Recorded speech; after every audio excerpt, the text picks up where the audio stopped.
kining gi-emphasize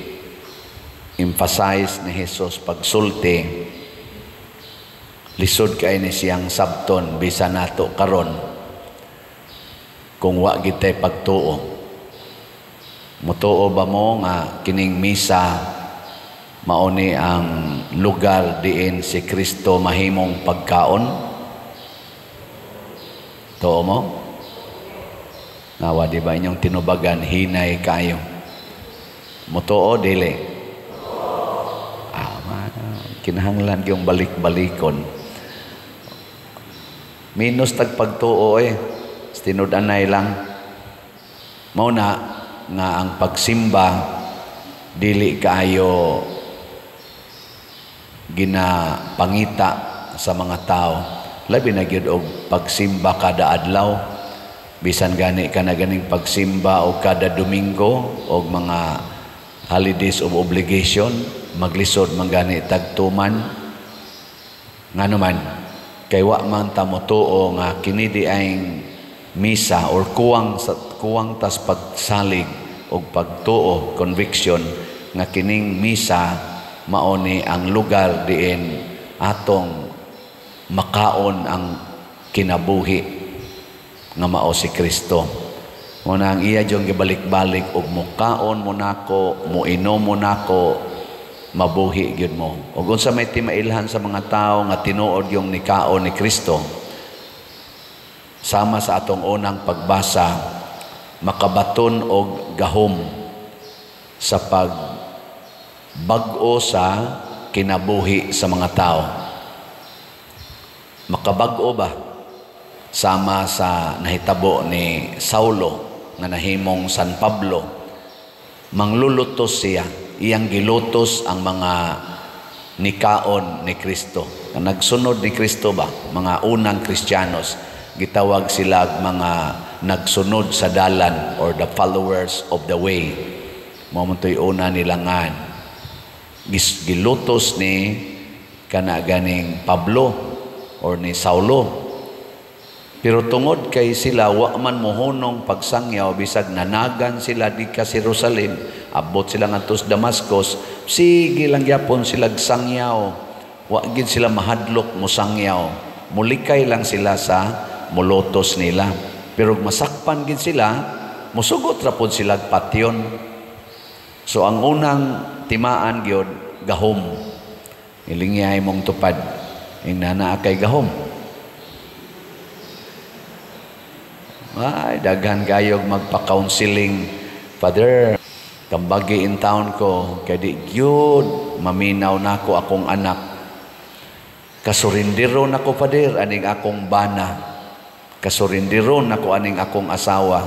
Unsaon man nako, Father, oy nga bag-o ning ilang kinabuhi. Ang akong unang i-check nila, kumusta man sa imong kinabuhi? Kuyog ba nimo ang tag-iyas kinabuhi? Kuyog ba nimo sa imong kinabuhi ang tuburan sa gahom nga mao'y mo bag-o sa kasing-kasing? Ug moingon gani kang kuyog, nya nganong nangutana magkag-unsaon nimo pagbag-o nga sayon ra man kay nabag-ohon. Di ba? Ang kaaway nahimong kauban. Ngano man kay ang sugo niining atong gikaon kani si Kristo, unsa may yang sugo, higugmaa ang imong kaaway. Yang ano mangandoy pamangkang mabag-o ng imong bana nga magsigig pangaway nimo or kanang imong asawa nga magsig pangaway nimo nga higugmaon ra man na. Di ba? Og mahigugma day kas usa ka tawo, imo ding usbon iyang naong. Tubag. Og nahigugma kas usa ka tawo, usbon day nimo iyang batasan. Ha? Tubag. Umauna. Unang pag-ingon ni Jesus, nagpakita si Jesus ni Ananias, adtua ang gingawlag Saulo. Unsa may tubag ni Ananias? Ginoo, nasayod ko nga kana kaaway na nato. Ni ana siya dinhi kay iya ming laglagon. Nya imo kong paadtuon. Ingon dayon si Jesus, lakaw lang adto kay naa kay buhaton. Uy, nabuta naman di ay si Saulo. Giayo ni Ananias si Saulo. Unya ang siyang tawag igsuong Saulo. Ang iyang kaaway gitawag niya igsuon. Ninduta no, imong ugangan sige pangaway nimo, nya mingon ka igsuong mama.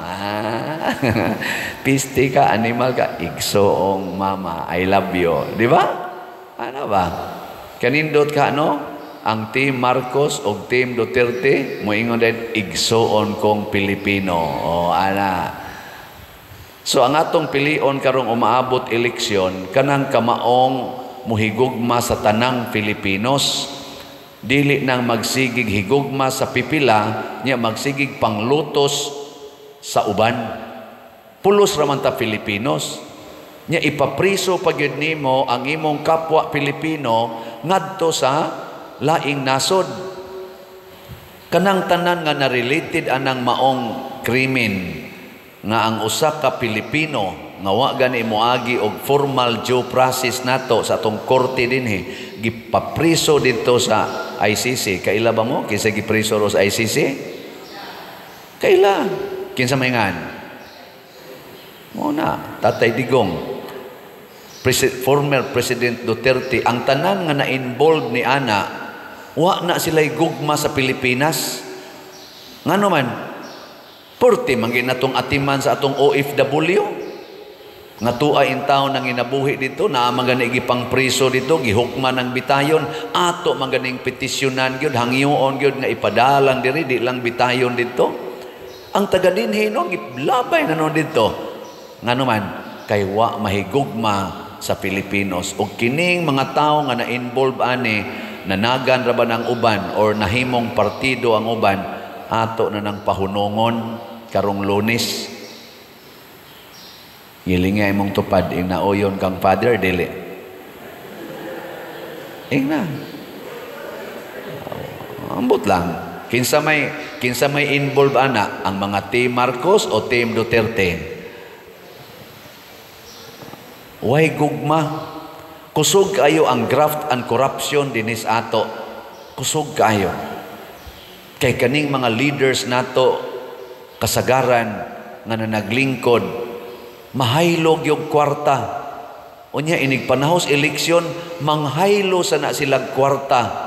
Munang dagko kay silag budget. Milyon, bilyon ang budget. Nganong mo budget magkagdako kaayo para lang anang haron lang kamudaog. Kay bao ba mo giyon sa pag-ilig ang atong bag-ong Santo Papa? Nga maunay leader sa around 1.4 billion Catholics. Way kwartang na involve nga iya personal. Gani sa mga tao nga hilig kayo mo kanang analyze, maghimog planning atong survey ba? Kanang ba mga rating, di ba? Naaman kinsay number 1 sa survey, number 2, number 3, ana. Naaman sana dito, sige managbutang social media. Ang survey sa mga hilig mag-analyze aning kinsay masunod nga Santo Papa, gani, na-appeal man yun, nisikat man ang atong usas mga cardinals din si Cardinal Tagle. Murag 25% ang possibility siya sa survey nga mahimong Santo Papa. Doon na say 40%, doon na say 60%. Kaning ni ang na-elected karon si Cardinal Robert Francis Prevost. Ang iyarang percentage nga posibleng mahimo siyang next Pope, 0.6%. Layo kayo. Atong niaging buwan ko no, tong before pagkamatay gyud ni Pope Francis, ang iyang unang percentage 2.1%. Nya nahimo pag yung 0.6%. Pero siya nahimong bag-ong Santo Papa. Ngano man kay ang mga cardinals, 133 cardinals, wa mangumpanya, nagampo sa Espiritu Santo. Una nilang butar, wa maabot og 2/3 mao tong pag-aso, itom ang aso. Murag sikan voting raman tingali, nakapili dayon sila. Holy Spirit.